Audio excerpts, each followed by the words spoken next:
Welcome, everybody, to Edwin the Magic Engineer. I'm here with Dan, That's right. Ian's here with me. Mr. Openboosters.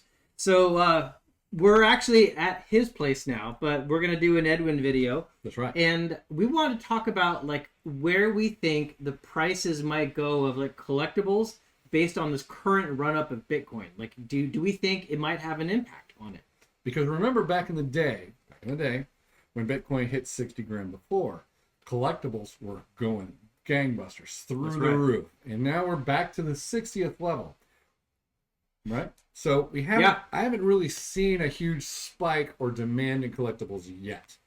And it's also important to note that even before Bitcoin hit like 60 grand or 64 or whatever it was, like this last like peak like a while ago, even before that, there was a bunch of crypto money in like 2016 and 2017 that was exiting the crypto market. Correct. And going into Magic and like some other collectible like assets. And it wasn't all of what made those assets go up, but it was a big piece of it. Mm-hmm. It was. And I even had conversations with people who said, hey, will you take Bitcoin? But I didn't know Edwin yet. So that was the problem. So before we jump into it, if some of you might not know some of the connection between Magic and Bitcoin, there is a strong connection. So just for the people that don't know, I'll give you a quick history on it. For those who do, go ahead and fast forward like 40 seconds. So anyways, the reason why Magic is actually fairly connected with Bitcoin is many of you might have heard of the first Bitcoin exchange, which was called Mount Gox, MTGOX. Well, the history of Mount Gox is that Mount Gox was never meant to be a Bitcoin exchange. It was actually a Magic the Gathering online exchange. That's what MTGOX was. Now, I never exchanged on there. Did you ever? I did, actually. Oh, yeah, I had an account on Mount Gox. Well, I was in Bitcoin like way back at the start. And that's why he is a billionaire today. I'm Congratulations. I'm not. So, I sold. I got I know. I got out way too early. So anyways, what happened was Mount Gox was a site where you could like create an account, and then I could come in and say, these are cards that I want, and these are cards that I have to trade. And then a friend would be like, the cards they want, and then the cards they have to trade. Yeah, exactly. So Mount Gox would basically look at the two and be like, oh, well, you guys can trade this for this because you each have something you each want, and you each have something you can each trade. And so it would message you and be like, hey, Edwin, meet Dan, go ahead and trade these things. That's kind of what it was. Well, eventually, like, dollars came in because people couldn't always square up trades. Yep. So then you could square up trades with dollars. And then when Bitcoin became a thing, and this is way back, Bitcoin was like, less than $100 way back then. Can you imagine that today? Oh my gosh. So then Bitcoin came into it, and so people would square up with Bitcoin, not just like dollars, but it was still a Magic site. Well, then once you had dollars and you had Bitcoin in the exchange, people started being like, well, wait a minute, can I just change dollars for Bitcoin? And then they did. And so like this natural thing happened where all of a sudden it was like the only place in the world to like take your Bitcoin and get dollars for it. So Mount Gox became a Bitcoin exchange. So there you go. The birth of Bitcoin. Yeah, it actually was involved in it, and Magic was right there. So all of us Magic nerds like me, we knew about Bitcoin. Excluding me, because I didn't know about it. Good. Yeah. Well, I'm old. Well, you qualify as a Magic nerd, but you weren't you weren't doing the Mount Gox thing. So no, I was programming web pages for. I'm going to leave my company. But the point is, like, Bitcoin people way back in these days, this was like 2012, 11 to 12 or something. The Bitcoin people knew about Magic. And if you know about Magic, you know about Power 9 and all this stuff. And so they eventually... Power 9. So when Bitcoin took off and then people had a desire to want to diversify into another asset, they're like, hey, well, now I've got all this money and I can buy these Magic cards that I've always wanted. And that's one of the reasons a lot of Bitcoin money drained into Magic, is because it was another asset class they could move into. Correct. All right, so let's go back to our original thing. Yeah, sorry. History. No worries. It was more than 40 seconds, though. It was. But that's good. Okay, the information was priceless. The information is always priceless. The more you know. Unless it's coming from Edwin. No. Your information's always solid. Okay. Just like your waste. But back to this. The collectible cards, right? When will it start to spike? Yes, we want our cards to go up in value, right? But the problem with that is I think there's too much FOMO. I think the bottom is selling, to get out, and the top is coming in because of the FOMO. Yeah. Right? And so it's not going to hit yet until the FOMO actually begins to trigger to fire their sales off. And I actually think it's Bitcoin had a large rotation into Magic because it was a smaller community. It was like less like authenticated and valid back then.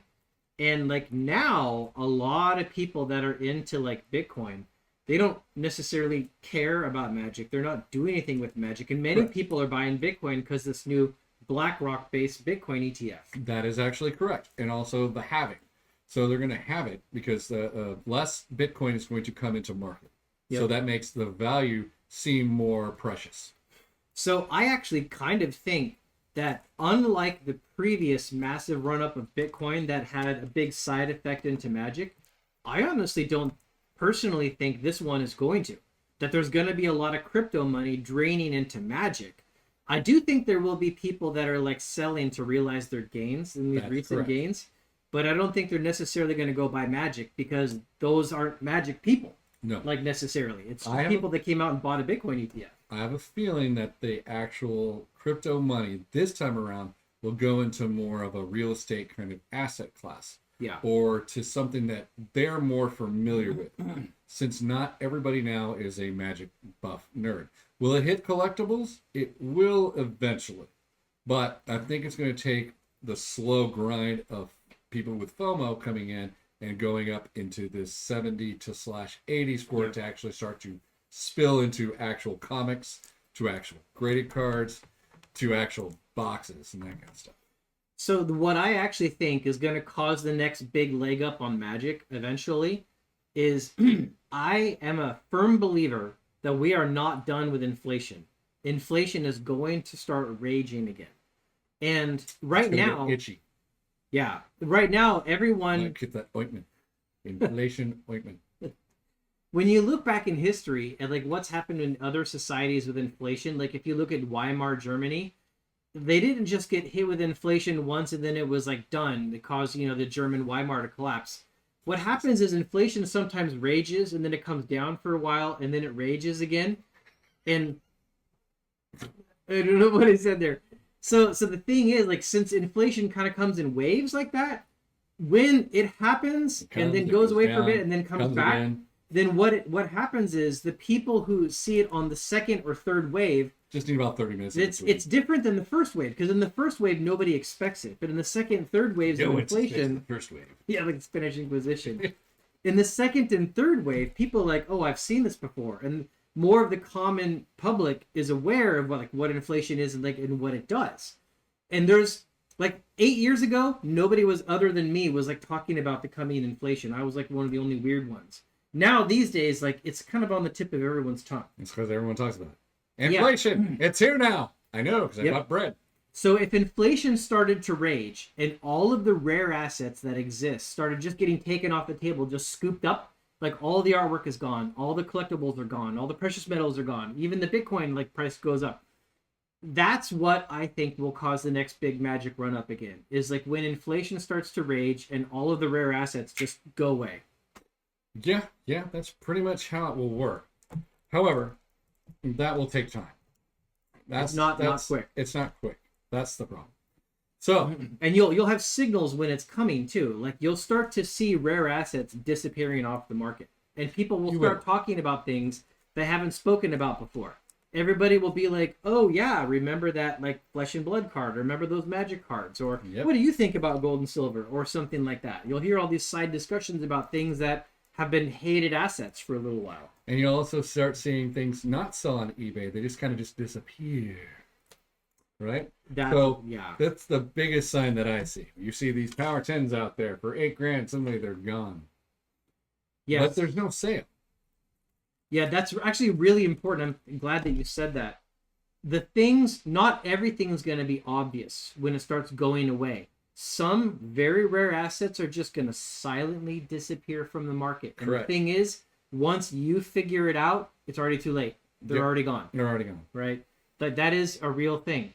So, like, anything that you want to be an asset that you're in when inflation hits again, you might just want to start grabbing them up as you can. Yeah, But as you have the chance. don't just blow your money on anything, right? You know, just that's everything should be handled in moderation of what you have as income Yeah. or gains, Correct. depending on how you make your money. And honestly, like if you're in debt, don't be buying any of this crap when you're in debt. Get out of debt first. Get out of honestly. debt first, absolutely. Yeah. Right. That's the number one rule. Also, if you start young, you know what I tell people on the TikTok channel, kind of thing, is investing and creating your foundational wealth first, right? So you're 16, you can just don't go to concerts, don't do anything, just start buying stock with dividend yields. You already know the companies that you should buy stock in because they're companies that are just not going to go away.